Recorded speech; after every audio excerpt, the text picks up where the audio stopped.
বাফুফের কার্যনির্বাহী কমিটির 15তম সদস্য হিসেবে নির্বাচিত হয়েছেন সাইফুর রহমান মনি। বাফুফে ভবনে অনুষ্ঠিত ভোটের লড়াইয়ে সাবেক এই ফুটবলার 56 ভোট পেয়ে নির্বাচিত হয়েছেন।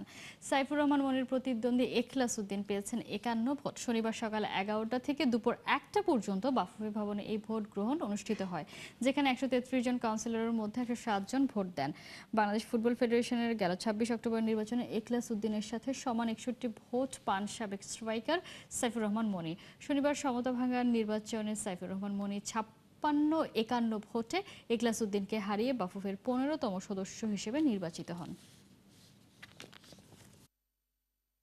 সম্মানিত সভাপতি তাবিদ আওয়াল, ওনার নেতৃত্বে যে আমাদের যে কমিটিটা হয়েছে, এই কমিটিতে যে সিনিয়র সহসভাপতি এবং 4 জন সহসভাপতি এবং আজকে নিয়ে আমাদের 15 জন সদস্য যে আমরা আছি, আমরা একত্রিত হয়ে কাজ করব।